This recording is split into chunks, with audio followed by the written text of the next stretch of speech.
नमस्कार मित्रांनो, मध्ययुगीन मराठी वाङ्मयाचा इतिहास या अभ्यासपत्रिकेमध्ये महात्मा बसवेश्वर यांचे चरित्र आणि महात्मा बसवेश्वर यांचे वचन वाङ्मय असे दोन मुद्दे आपल्या अभ्यासक्रमास आहेत. यापैकी पहिला जो मुद्दा आहे महात्मा बसवेश्वर यांचे चरित्र हा घटक आज आपण अभ्यासणार आहोत. महात्मा बसवेश्वरांचा जेव्हा आपण विचार करतो, दक्षिण भारतातील समग्र क्रांतीचे उद्गाते म्हणून महात्मा बसवेश्वरांचा उल्लेख केला जातो. सिद्धार्थ गौतम बुद्धानंतरचे एक क्रांतिकारी युगपुरुष म्हणून महात्मा बसवेश्वरांचा उल्लेख अनेक अभ्यासक करतात, किंवा काही अभ्यासक महात्मा बसवेश्वरांचा उल्लेख दक्षिण भारताचे बुद्ध म्हणून करतात. दक्षिण भारतामध्ये समग्र क्रांती करणारे पहिले क्रांतिकारी युगपुरुष म्हणून महात्मा बसवेश्वरांचा गौरव केला जातो.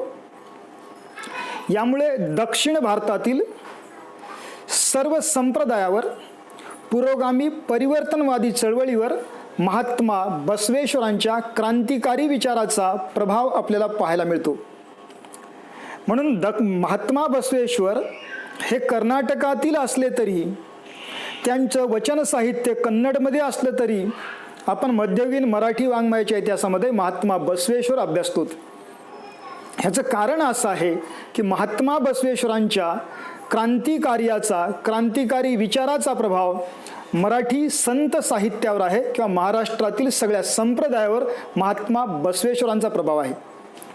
म्हणून मराठी संत साहित्याचा यथार्थ रीतीने अभ्यास करण्यासाठी सुरुवातीला बसवेश्वर समजून घेणे नितांत गरजेचं आहे. तर मित्रांनो, आता महात्मा बसवेश्वर समजून घेण्यासाठी किंवा महात्मा बसवेश्वरांचं वचन वाङ्मय समजून घेण्यासाठी महात्मा बसवेश्वरांचं चरित्र अभ्यासणं गरजेचं आहे.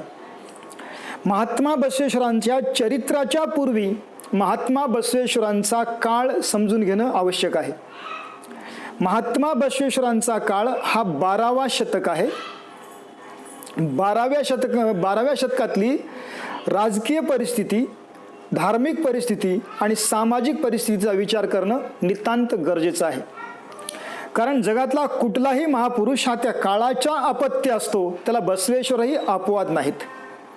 तर मित्रांनो, 12व्या शतकातील दक्षिण भारतातील राजकीय परिस्थितीचा जेव्हा आपण विचार करतो, दक्षिण भारतामध्ये तेव्हा चालुक्याची सत्ता होती आणि चालुक्याची राजधानी कल्याणी या ठिकाणी होती. चालुक्य राजा तिसरा तैलप हा राज्य करत होता. चालुक्य राजा तिसरा तैलप हा तितकासा प्रभावी नसल्यामुळं त्याच्यापेक्षा त्याचे मांडलिक राजे वरचढ होत होते. ही होती 12व्या शतकातील राजकीय परिस्थिती. 12व्या शतकातील आपण जेव्हा धार्मिक परिस्थितीचा विचार करतो, तेव्हा 12व्या शतकामध्ये एकूण धार्मिक परिस्थिती जर आपण विचार केला तर धर्माच्या नावाखाली अधर्म मोठ्या प्रमाणामध्ये माजलेलं होतं. धर्म म्हणजे कर्मकांड, धर्म म्हणजे व्रतवैकल्य, धर्म म्हणजे सोवळे ववळे, अशा प्रकारची चुकीची धारणा धर्माबद्दल लोकांची झालेली होती. आणि यामुळं आणि त्याचबरोबर सामाजिक परिस्थिती जेव्हा आपण विचार करतो, तेव्हा दक्षिण भारतामध्ये 12व्या शतकामध्ये मोठ्या प्रमाणामध्ये विषमता पसरलेली होती. अस्पृश्यता ही टोकाची होती आणि त्याचप्रमाणे समाजामध्ये मोठ्या प्रमाणामध्ये अंधश्रद्धा, बुवाबाजी ह्याचं स्तोम माजलेलं होतं. आणि यामुळं समाजाचा मोठा वेळ व्रतवैकल्यामध्ये, अंधश्रद्धेमध्ये, कर्मकांडामध्ये जात होता. एक वर्ग प्रचंड चैनीमध्ये जीवन जगत होता आणि दुसरा वर्ग हलाखीचं जीवन जगत होता. आणि धर्माचं सगळं साहित्य संस्कृत भाषेमध्ये असल्यामुळं मुठभर अभिजनांच्या ताब्यात ते साहित्य होतं. तमाम वर्ग मात्र अज्ञानामध्ये, अंधकारामध्ये चाच पडत होता. आणि मंदिर महात्म्य आणि पुरोहितशाही मोठ्या प्रमाणामध्ये वाढलेली होती. मंदिरं संपत्तीचे केंद्र बनलेले होते, किंवा अनैतिक अनेक प्रकारचे धंदे मंदिराच्या पाठीमागे चालत होते. आणि समाजातला शूद्र अतिशूद्र वर्ग जो आहे त्यांना मंदिरामध्ये प्रवेश नव्हता, आणि ते आपली आध्यात्मिक भूक भागवण्यासाठी दिसेल त्या दगडाला शेंदूर फासून ते आपली आघोरी उपासना करू लागले. अशा प्रकारे 12व्या शतकाचा काळ हा सामाजिकदृष्ट्या अधपतनाचा काळ होता, दिशाहीन अवस्थेचा काळ होता. म्हणजे अशा प्रकारे एकूण 12व्या शतकातली परिस्थिती जी आहे ती प्रचंड प्रतिकूल आणि विचित्र अशी परिस्थिती होती. आणि अशा परिस्थितीमध्ये महात्मा बसवेश्वरांचा जन्म झाला. तर मित्रांनो, महात्मा बसवेश्वरांचा जन्म इसवी सन 1105 साली बागेवाडी, जिल्हा विजापूर येथे झाला. म्हणजे कर्नाटक प्रांतातील विजापूर जिल्ह्यातील बागेवाडी या ठिकाणी महात्मा बसवेश्वरांचा जन्म झाला. महात्मा बसवेश्वरांच्या जन्माबद्दल 2 प्रकारचे मतप्रवाह कर्नाटकामध्ये आहेत. एक मतप्रवाह असा आहे की महात्मा बसवेश्वर यांचा जन्म बागेवाडी या ठिकाणी झाला नसून इंगळेश्वर या ठिकाणी झाला, कारण इंगळेश्वर हे बसवेश्वरांचं आजोळ होतं. जे बागेवाडीपासून एक 8-10 किलोमीटर अंतरावर जे इंगळेश्वर नावाचं गाव आहे त्या ठिकाणी म्हणजे आजोळी महात्मा बसवेश्वरांचा जन्म झाला. आणि दुसरा मतप्रवाह जो आपण पाहिलो तो असा आहे की महात्मा बसवेश्वरांचा जन्म हा बागेवाडी या ठिकाणी झाला, पण कर्नाटकामध्ये जे काही शिलालेख सापडतात त्या शिलालेखामध्ये महात्मा बसवेश्वरांचा जन्म हा प्रामुख्यानं बागेवाडी या ठिकाणी झाल्याचा उल्लेख सापडतो. आता महात्मा बसवेश्वरांच्या कौटुंबिक पार्श्वभूमीचा जर आपण विचार केला तर महात्मा बसवेश्वरांच्या आईचं नाव होतं मादलांबिका आणि वडिलांचं नाव होतं मादिराज आणि आडनाव होतं मंडिगे. आणि म्हणजे अशा प्रकारे बसवेश्वरांचं पूर्ण नाव होतं बसवराज मादिराज मंडिगे. आणि बसवेश्वरांचे वडील मादिराज मंडिगे जे होते ते त्या काळातील अग्रहार प्रमुख होते. म्हणजे 3-4 गावाचं जे ग्रुप राहत होतं त्याला अग्रहार म्हणत होते, जसं की आताचं सर्कल. आणि बसवेश्वरांचे वडील ते सर्कल प्रमुख होते किंवा अग्रहार प्रमुख होते. म्हणजे बसवेश्वरांच्या घरी समृद्धी होती, संपन्नता होती, सुबत्ता होती. आणि बसवेश्वर उपजताच विलक्षण कुशाग्र बुद्धिमत्तेचे होते, बंडखोर वृत्तीचे होते. ते 7-8 वर्षाचे असतानाच अत्यंत जिज्ञासेने आपल्या आईवडिलांना प्रश्न विचारून अक्षरशः अनुत्तरित करत असत. वडीलधाऱ्यांना ते अत्यंत आपल्या प्रश्नातून अनुत्तरित करत असत. म्हणजे अशा प्रकारचं हे बसवेश्वरांची पार्श्वभूमी आहे, हे बालपण आहे. आणि महात्मा बसवेश्वर जेव्हा 8 वर्षाचे होतात म्हणजे इसवी सन 1113 साली महात्मा बसवेश्वरांचं उपनयन संस्कार म्हणजे मुंज ठरवल्या जाते. कारण बसवेश्वर हे मुळात शैव ब्राह्मण कुटुंबातले होते. त्यांचं कुटुंब हे शैव ब्राह्मण होतं आणि शैव ब्राह्मण कुटुंबातले असल्यामुळं त्या काळातील ब्राह्मण धर्मानुसार किंवा वैदिक परंपरेला अनुसरून ब्राह्मणाच्या मुलाला 8 वर्षानंतर मुंज करणं हे कंपल्सरी होतं. म्हणून बसवेश्वरांचे वडील मादिराज मंडिगे हे बसवेश्वरांची मुंज करण्यासाठी इसवी सन 1113 साली एक समारंभ ठेवतात. त्यांच्या प्रतिष्ठेला साजेसा असा भव्यदिव्य समारंभ ठेवतात आणि बसवेश्वरांची मुंज करण्यासाठी उत्तर भारतातून पुरोहितांना बोलावतात. आणि उत्तर भारतातून बसवेश्वरांचं पुरोहित करण्यास म्हणजे बसवेश्वरांचं उपनयन संस्कार करण्यासाठी हे पुरोहित येतात. बसवेश्वरांच्या मुंजीचा समारंभ चालू होतो. आता काही वेळामध्ये ती विधी करणार तेवढ्यामध्ये बसवेश्वर त्या पुरोहितांना रोखतात आणि विचारतात की माझ्यापेक्षा मोठी बहीण माझी अक्क नागम्मा आहे. अक्क नागम्मा ही माझ्यापेक्षा 2 वर्षांनी मोठी आहे. मग तुम्ही अगोदर तिची मुंज करा आणि त्याच्यानंतर माझी करा.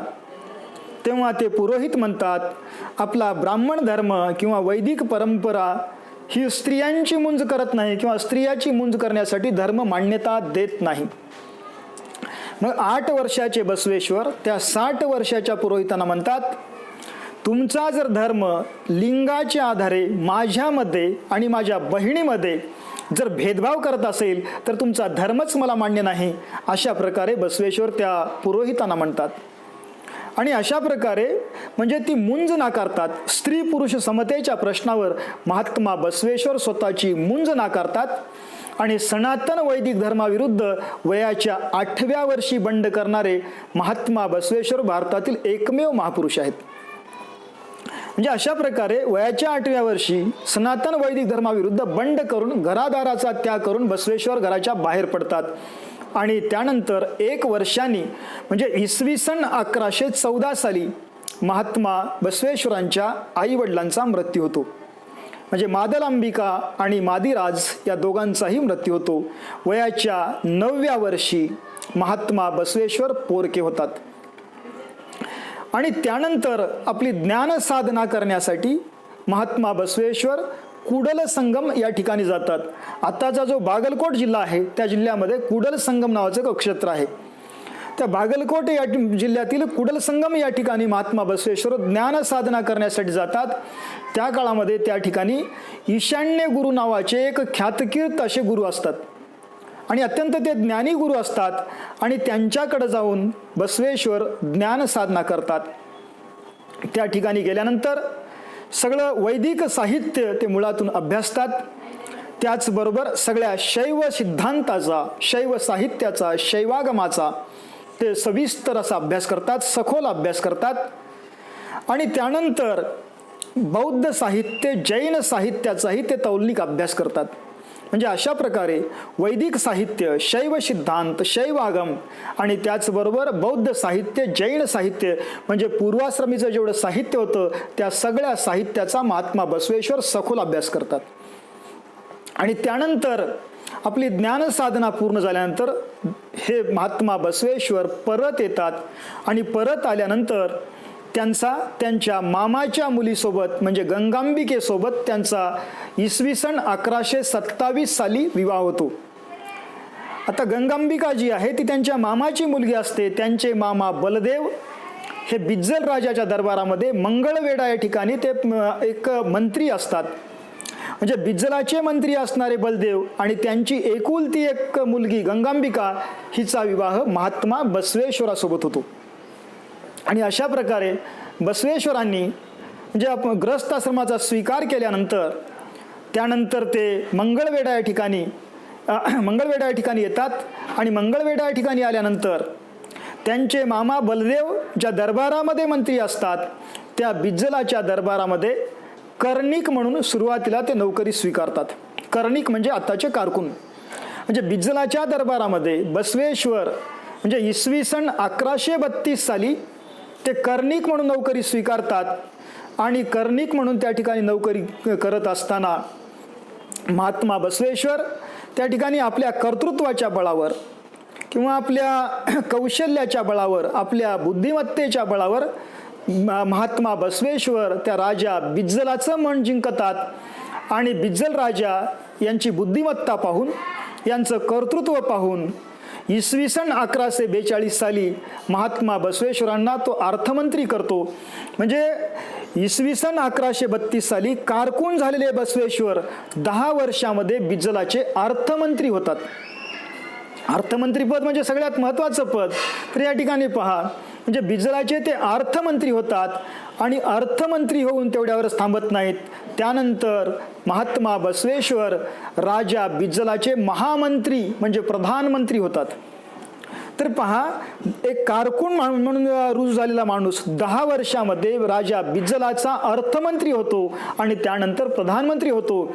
यातूनच महात्मा बसवेश्वरांची उच्च कोटीची प्रतिभा, उच्च कोटीचं कर्तृत्व आपल्याला या ठिकाणी पाहायला मिळते. आणि त्यानंतर काय होते पहा, त्यानंतर इसवी सन 1153च्या दरम्यान राजा बिज्जल हा चालुक्याचा मांडलिक राजा असतो. त्याची राजधानी मंगळवेढा या ठिकाणी असते. तर पहा त्यानंतर काय होत असते की त्यानंतर एक म्हणजे 1153 साली जो चालुक्य राजा आहे ज्याचा मांडलिक बिज्जल होता तो चालुक्य राजा तिसरा तैलप हा वरंगळ या ठिकाणी काकतीय बंड शमवण्यासाठी तो सैन्यासह जातो. पण त्या ठिकाणी तो बंड शमवू शकत नाही. तर त्या ठिकाणी त्याचा पराभव होतो आणि तो काही परतच येत नाही. ह्या संधीचा फायदा घेऊन महत्त्वाकांक्षी असणारा हा राजा बिज्जल, हा बिज्जल राजा प्रचंड महत्त्वाकांक्षी आणि प्रचंड मुत्सद्दी होता. ह्या संधीचा फायदा घेऊन राजा बिज्जल हा कल्याणीची गादी हस्तगत करतो. म्हणजे कल्याणीवर तो आपलं प्रभुत्व मिळवतो. कल्याणीची गादी हस्तगत केल्यानंतर, म्हणजे चालुक्याची मुख्य गादी हस्तगत केल्यानंतर राजा बिज्जल आपली राजधानी मंगळवेढ्याहून कल्याण या ठिकाणी हस्तांतरित करतो, किंवा कल्याण या ठिकाणी तो म्हणजे आपलं राज्य, आपली राजधानी स्थलांतरित करतो. आणि आपली राजधानी तो स्थलांतरित केल्यानंतर या ठिकाणी पहा, त्या राजासोबत म्हणजे बिज्जलासोबत बसवेश्वरही कल्याण या ठिकाणी जातात. म्हणजे मित्रांनो, आता पहा, महात्मा बसवेश्वरांचा महाराष्ट्राशी ऋणानुबंध काय आहे. महात्मा बसवेश्वर इसवी सन 1132 साली महाराष्ट्रामध्ये मंगळवेढा या ठिकाणी आले होते. सुरुवातीला बिज्जलाच्या राजधानीमध्ये कारकून म्हणून रुजू झाले होते आणि त्यानंतर ते बिज्जलाचे अर्थमंत्री बनले, प्रधानमंत्री बनले आणि जवळपास 1553 पर्यंत ते या महाराष्ट्रामध्ये राहिले. तर आता या ठिकाणी पहा, बसवेश्वरांचं आयुष्य एकूण 62 वर्षाचं आयुष्य आहे. म्हणजे या ठिकाणी पहा, 60-62 वर्षाचं जे आयुष्य आहे त्यामध्ये बसवेश्वरांच्या आयुष्यातील 21 वर्ष ते महाराष्ट्रात होते, किंवा त्यांच्या कारकिर्दीचा आरंभच महाराष्ट्रात झालेला आहे, किंवा त्यांच्या कारकिर्दीचा उत्कर्षही महाराष्ट्रातून झालेला आहे. म्हणजे ते कारकून म्हणून 1132 साली रुजू झाले आणि 42 साली ते प्रधानमंत्री, अर्थमंत्री आणि पुन्हा प्रधानमंत्री झाले. आणि अशा प्रकारे बसवेश्वरांच्या आयुष्यातील म्हणजे 62 वर्षापैकी 21 वर्ष ते महाराष्ट्रात होते. म्हणजे बसवेश्वरांच्या कारकिर्दीतील 1/3 काळ ते महाराष्ट्रात होते. आणि 1153 साली त्या ठिकाणी राजधानी स्थलांतरित झाल्यानंतर बसवेश्वर त्या ठिकाणी गेले आणि कल्याण या ठिकाणी राजधानी गेल्यानंतर देखील त्या कल्याणमध्ये देखील त्यांनी आपली छाप त्या ठिकाणी निर्माण केली. आता पहा, कल्याणी या ठिकाणी राजधानी स्थलांतरित केल्यानंतर त्या ठिकाणी उत्खननामध्ये राजा बिज्जलांना एक सुवर्णपत्र सापडते. ते सुवर्णपत्र वाचण्यासाठी राजा बिज्जल अनेक पंडितांना आमंत्रित करतात, पण कोणताही म्हणजे प्रत्येक पंडित त्या म्हणजे सुवर्णपत्राचा अर्थ सांगण्यासाठी असमर्थ ठरतो, कारण ते सुवर्णपत्रे सांकेतिक भाषेमध्ये असते. मग शेवटी तो विषय बसवेश्वराकडे येतो आणि बसवेश्वर त्या सांकेतिक भाषेतलं सुवर्णपत्र वाचून काढतात आणि राजा बिज्जलाला सांगतात की या ठिकाणी जे सिंहासन आहे, म्हणजे त्या कल्याणच्या राजाचं जे सिंहासन आहे, सिंहासनाच्या खाली 16 कोटी सुवर्ण होण्याचा खजिना दडलेला आहे आणि ते काढण्यासाठी सिंहासनच फोडलं पाहिजे. आणि तेव्हा दरबारातले सगळे जे मंत्री होते, पंडित होते, ते कडाडून विरोध करतात. बसवेश्वरांना काहीतरी अपशकुन करायचं आहे म्हणतो असा सल्ला देऊ लागलाय असं ते सांगतात. पण राजा बिज्जलाचा बसवेश्वरावर विश्वास असतो. शेवटी बिज्जल ते म्हणजे तो सिंहासन फोडतात आणि सिंहासन फोडल्यानंतर खाली त्यांना 16 कोटी सुवर्ण होण्याचा खजिना सापडतो. आणि तो सुवर्ण होण्याचा खजिना सापडल्यानंतर बिज्जल राजा महात्मा बसवेश्वरावर प्रचंड खुश होतो आणि बसवेश्वरांना त्यातील काही हिस्सा सुवर्ण होण्याच्या रूपानं तो बक्षीस म्हणून देऊ लागतो. तेव्हा महात्मा बसवेश्वर उद्गारतात, ते म्हणतात, मी तुमची पगार घेतो, त्यामुळं सुवर्णपत्र वाचणं हे माझं कर्तव्यच आहे, त्यामुळं तुम्ही मला कोणतंही बक्षीस द्यायची गरज नाही. ह्या पैशाचा विनियोग समाजाच्या कल्याणासाठी करा असं ठामपणे बसवेश्वर राजा बिज्जलाला सांगतात. महात्मा बसवेश्वरांचं प्रशासन जे आहे प्रधानमंत्री म्हणून अत्यंत पारदर्शक आणि निरपेक्ष असं होतं.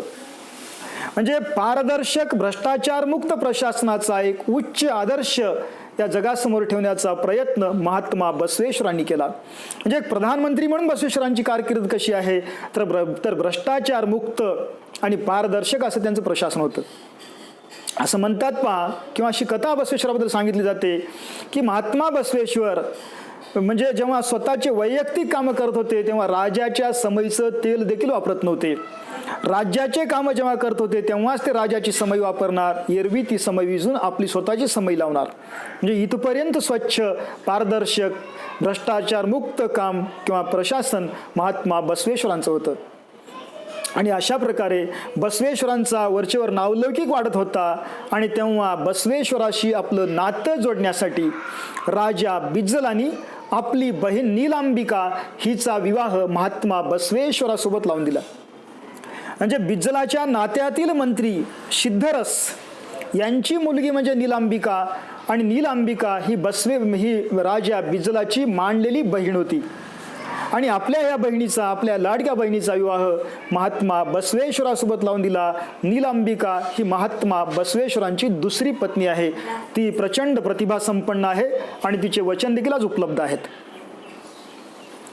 आणि यानंतर पहा, महात्मा बसवेश्वरांचं कर्तृत्व जेव्हा आपण पाहतो, तर महात्मा बसवेश्वरांचं कर्तृत्व पाहते वेळेस महात्मा बसवेश्वरांनी बसव कल्याण म्हणजे कल्याण या ठिकाणी, ज्याला पुढे बसव कल्याण असं नाव पडलं, कल्याण या ठिकाणी राज्य स्थलांतरित झाल्यानंतर त्या ठिकाणी त्यांनी एका नवा धर्म निर्माण करण्यासाठी, जगाला नवी दिशा देण्यासाठी, जगातील विवेकी लोकांचं संघटन करण्याच्या भूमिकेतून त्यांनी अनुभव मंटपाची स्थापना केली. आणि या अनुभव मंटपाची स्थापना महात्मा बसवेश्वरांनी केली.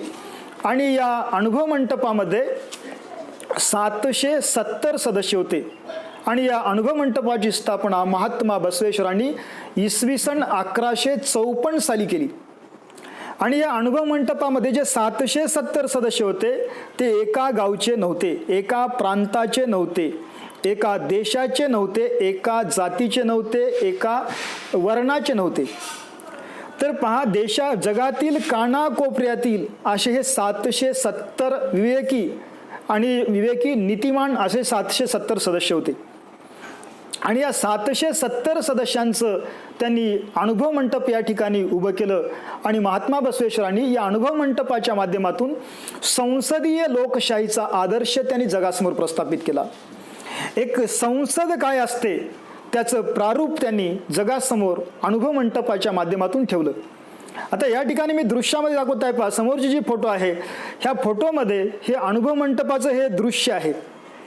ह्या अनुभव मंटपामध्ये 770 जे सदस्य होते ते वेगवेगळ्या प्रांतातील होते.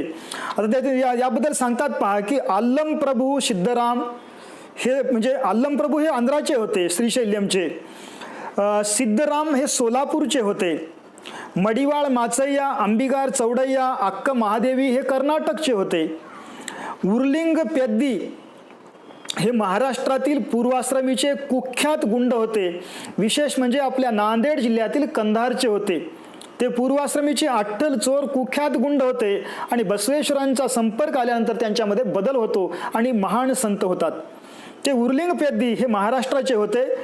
आणि त्याचबरोबर बहुरूपी चौडय्या, सकलेश मादरस हे आंध्र प्रदेशचे होते. सोडळ बाचरस आदय्या हे गुजरातचे होते.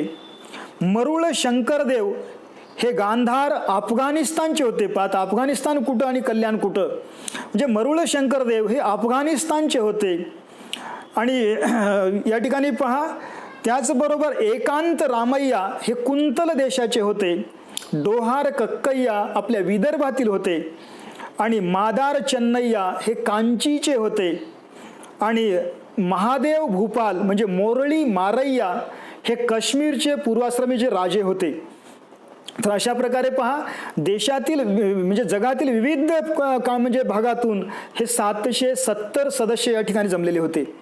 आणि हे केवळ ब्राह्मण नव्हते, ब्राह्मण होते, महार होते, मांग होते, ढोर होते, चांबार होते, शिंपी, तेली, कुंभार, धनगर अशा प्रत्येक जातीचे सदस्य यामध्ये होते. म्हणजे या ठिकाणी पहा, अशा 770 लोकांचं हे अनुभव मंटप होतं. म्हणजे 770 नीतिमान, चारित्र्य संपन्न, विवेकी लोकांचं हे अनुभव मंटप होतं. आणि ह्या अनुभव मंटपाची जी कार्यप्रणाली जी होती, आत्ता संसदेची जी कार्यप्रणाली आहे त्याच्यापेक्षाही उन्नत अशी कार्यप्रणाली त्या अनुभव मंटपाची होती. या अनुभव मंटपाचे जे अध्यक्ष होते ते अध्यक्ष होते आल्लम प्रभू. तर मित्रांनो लक्षात घ्या, ज्या काळामध्ये कुठलं आरक्षण नव्हतं, ज्या काळामध्ये कुठली घटना नव्हती, किंवा ज्या काळामध्ये कुठलं दबावगट नव्हतं, कुणाला मतं मागायचं नव्हतं, त्या काळामध्ये महात्मा बसवेश्वरांनी अनुभव मंटपाचं अध्यक्षपद डोंबारी जातीतील आल्लम प्रभूंना देतात.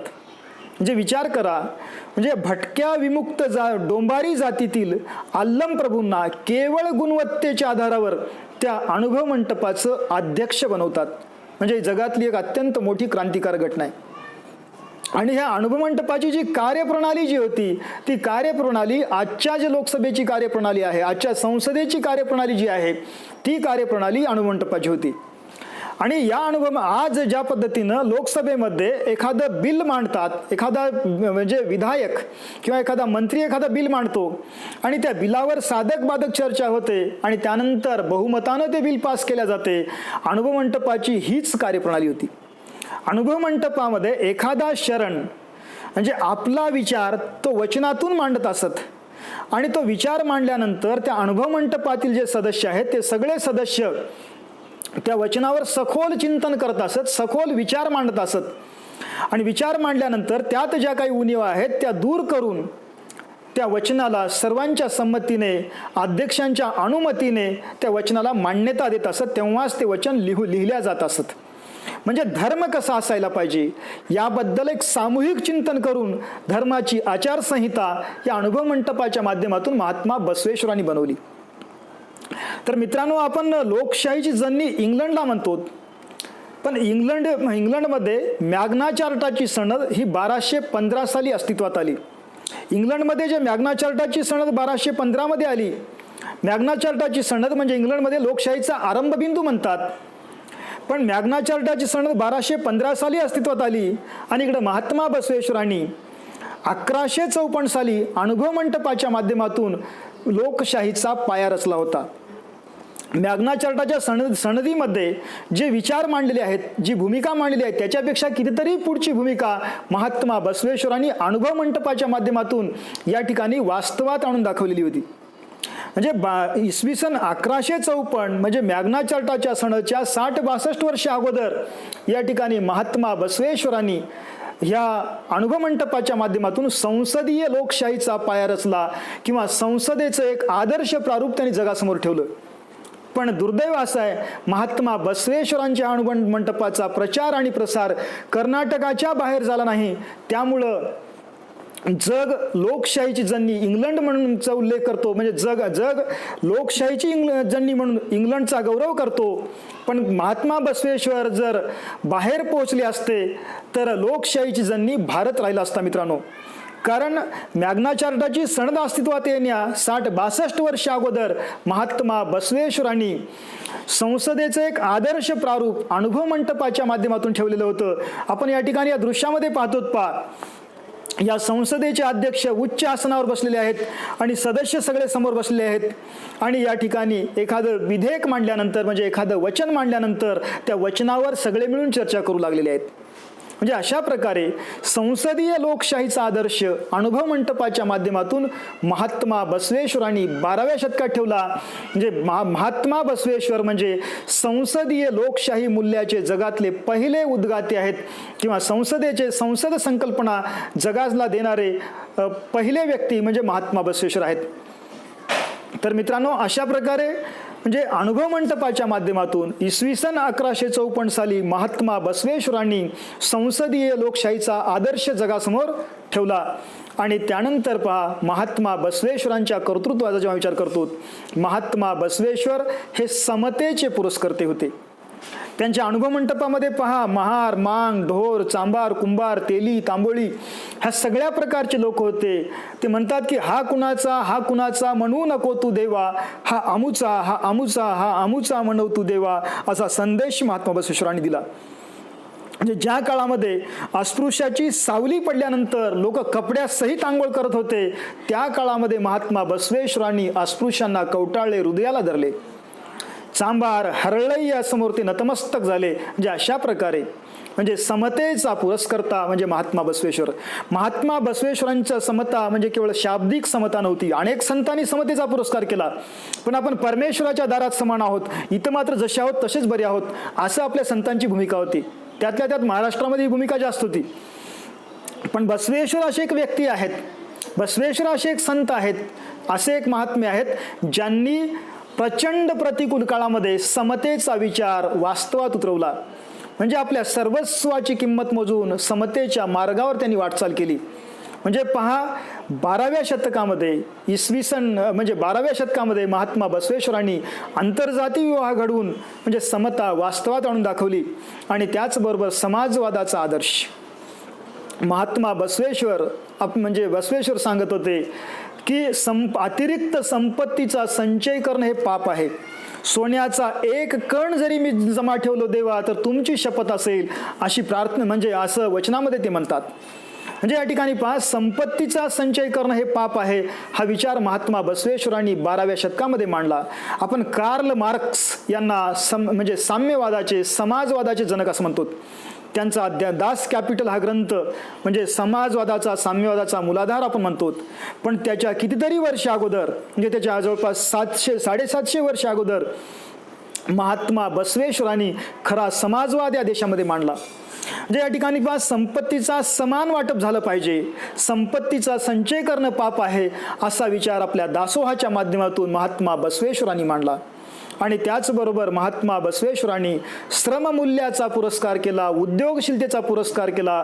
श्रममूल्य आणि उद्योगशीलता लोकांच्या मनामध्ये रुजवण्याचा प्रयत्न महात्मा बसवेश्वरांनी केला.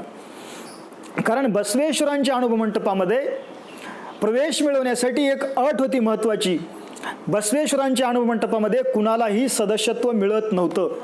कितीही श्रीमंत व्यक्ती असला तर त्याला सदस्यत्व मिळत नव्हतं. राजा बिजल्यालाही त्याला सदस्यत्व मिळालं नाही.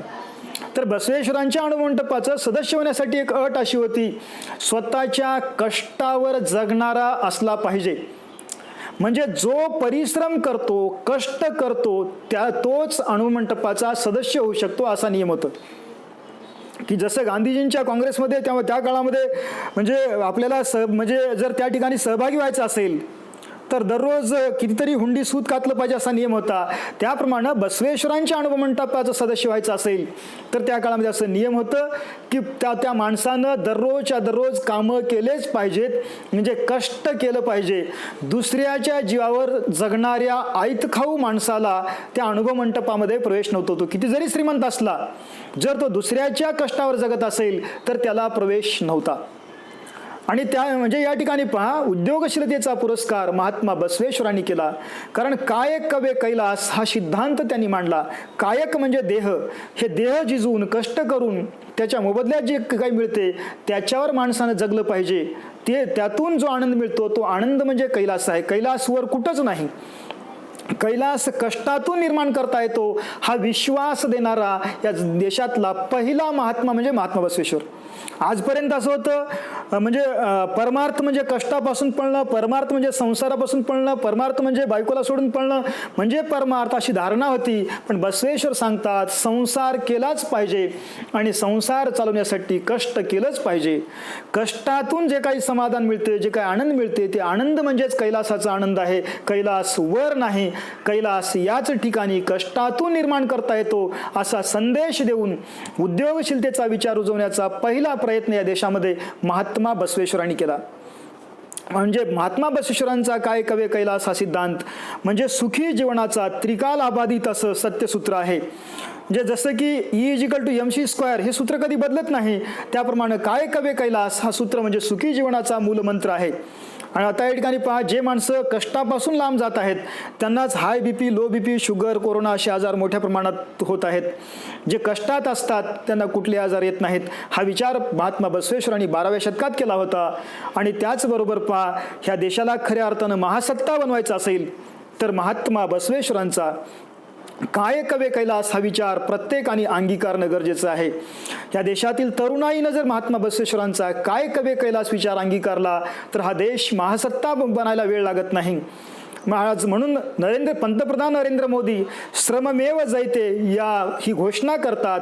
म्हणजे हा देश आता बसवेश्वरांच्या मार्गावर जाण्याच्या भूमिकेत आहे असं म्हणायला हरकत नाही. आणि त्याचप्रमाणे मी जसं मागं सांगितलं आहे, बसवेश्वर बोलघेवडे सुधारक नव्हते, बसवेश्वर हे करते सुधारक होते. त्यांनी समतेच्या नुसत्या गप्पा केलेल्या नाहीत. देवाच्या दारात आपण सगळे समान आहोत पण इथं जसे आहोत तसे आहोत अशी भूमिका बसवेश्वरांची नव्हती. बसवेश्वरांची रोखठोक भूमिका होती, सगळीकडे आपण समान आहोत. म्हणून त्यांच्या अनुभव मंडपामध्ये एक चांभार जातीचा हरळैया नावाचा सामान्य चांभार होता आणि एक मधुवरस नावाचे बिज्जल राजाचे मंत्री होते. बिज्जल राजाच्या मधुवरस नावाचे जे मंत्री होते त्यांची एक मुलगी होती. त्या मुलीचं नाव होतं लावण्यवती. आणि हरळई या चांबाराचा मुलगा होता, त्याचं नाव होतं शीलवंत. या दोघांच्या संमतीनं महात्मा बसवेश्वर इसवी सन 1167 साली त्यांनी आंतरजाती विवाह घडवून आणतात. हा आंतरजाती विवाह म्हणजे या देशातला पहिला आंतरजाती विवाह होता.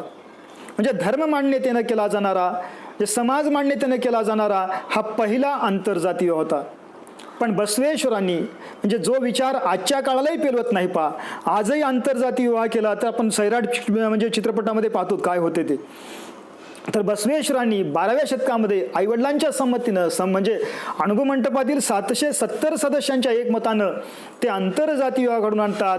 पण त्यांचा तो आंतरजाती विवाह त्या काळाला पेलला नाही किंवा त्या काळाला सहन झाला नाही. कुठल्याही महापुरुषांचे विचार काळाला पेलत नाहीत. म्हणून या ठिकाणी महात्मा बसवेश्वर जेव्हा आंतरजाती विवाह घडून आणतात तेव्हा सनातन्यांचं पित्त खवळते आणि ते या ठिकाणी राजा बिज्जल यांना भडकावतात, धर्म धोक्यात आल्याची जाणीव करून देतात. आणि तेव्हा राजा बिज्जल दबावाखाली येतो. सनातन्यांच्या दबावाखाली येऊन ते जे आंतरजाती विवाह करणारे वधूवर आहेत म्हणजे शीलवंत आणि लावण्यवती, त्यांचे मुलाचे आईवडील, मुलीचे आईवडील या सगळ्यांना हत्तीच्या पायाखाली देऊन चिरडून मारल्या जाते. आणि अशा प्रकारचा आंतरजाती विवाह करण्याची हिंमत पुन्हा कोणी करू नये म्हणून त्यांना त्या वधू आणि वराला हत्तीच्या पायाला बांधून त्या कल्याण नगरीमध्ये फिरवल्या जाते आणि शेवटी हत्तीच्या पायाखाली चौकामध्ये चिरडून मारल्या जाते. आता या ठिकाणी हे जे दृश्य आहे पहा, ते या ठिकाणी ते आंतरजाती विवाह केलेल्या लोकांना शिक्षा देत असल्याचंही दृश्य आहे. तर अशा प्रकारे म्हणजे ह्या बसवेश्वरांच्या या अनुभवमंटपामध्ये या ठिकाणी म्हणजे आंतरजाती विवाह घडून आणला. तो वर्ष आहे 1167. आणि यामुळं काय झालं, त्या वधू आणि वराला मारल्यामुळं किंवा त्यांच्या आईवडिलांना हत्तीच्या पायाखाली चिरडून मारल्यामुळं समाज मात्र प्रचंड खवळला आणि त्या कल्याणमध्ये रक्तरंजित म्हणजे रक्तपात झाला. आणि त्यामध्ये बसवेश्वरांना उद्ध्वस्त करण्यासाठी सनातन्यांनीच जाणीवपूर्वक राजा बिज्जलाचा खून घडून आणला आणि त्या खुनाचा आरोप त्या बसवेश्वरांच्या शरणावर टाकण्यात आला. आणि शेवटी त्या ठिकाणी म्हणजे या ठिकाणी रक्तपात होऊ लागला. आणि हे सगळं थांबवण्यासाठी, त्या ठिकाणचा होणारा रक्तपात थांबवण्यासाठी बसवेश्वर आपल्या सोबतच्या शरणासह ते कल्याण सोडले आणि कल्याण नगरी सोडले. बसवेश्वर म्हणजे या ठिकाणी कुडल संगमकडे प्रयाण केले आणि त्यांचे काही शरण म्हणजे त्यांच्या सोबतचे मग अक्कमादेवी असो, अल्लमप्रभू असो, हे सगळे लोक इकडं कदळीबन म्हणजे श्रीशैल्यमला गेले. आणि बसवेश्वर मात्र जिथं त्यांनी ज्ञान साधना केली होती त्या कुडल संगम या ठिकाणी गेले. आणि कुडल संगम या ठिकाणी गेल्यानंतर इसवी सन 1167 साली त्यांनी त्या कुडल संगम क्षेत्री कृष्णा, मल्लप्रभा आणि घटप्रभा या 3 नदीच्या संगमावर त्यांनी जलसमाधी घेतली. म्हणजे तिथं त्या नदीमध्ये त्यांनी जलसमाधी घेतली. तर अशा प्रकारे एका युगाचा अंत झाला. म्हणजे महात्मा बसवेश्वर म्हणजे दक्षिण भारतामध्ये समग्र क्रांती करणारे, दक्षिण भारतातील सगळ्या संप्रदायावर आपला प्रभाव पाडणारे असे एक क्रांतिकारी युगपुरुष महात्मा बसवेश्वरांचा इसवी सन 1167 साली अंत झाला. तर अशा प्रकारे मित्रांनो हे महात्मा बसवेश्वर यांचं चरित्र आणि यांचं कर्तृत्व आहे. तर या ठिकाणी आपण थांबूत मित्रांनो. धन्यवाद. आता हे सगळे फोटो आहे त्याच्यामधले. ही महात्मा बसवेश्वरांची समाधी आहे. महात्मा बसवेश्वरांची जी समाधी आहे ही समाधी 3 नद्यांच्या मध्यभागी आहे. 3 नद्यांचा संगम ज्या ठिकाणी होतो त्या ठिकाणी मध्यभागी समाधी आहे. ही आज समाधीभोवती जवळपास 60 ते 70 फूट आता ही पाणी आपल्याला पाहायला मिळते. अशा पाण्याच्या मध्यभागी 70 फूट खोलीमध्ये ही समाधी आहे. अत्यंत प्रेक्षणीय असं हे ठिकाण आहे. तर अशा प्रकारे महात्मा बसवेश्वर यांचं चरित्र आणि कर्तृत्व आहे. तर या ठिकाणी आपण थांबूत मित्रांनो. धन्यवाद.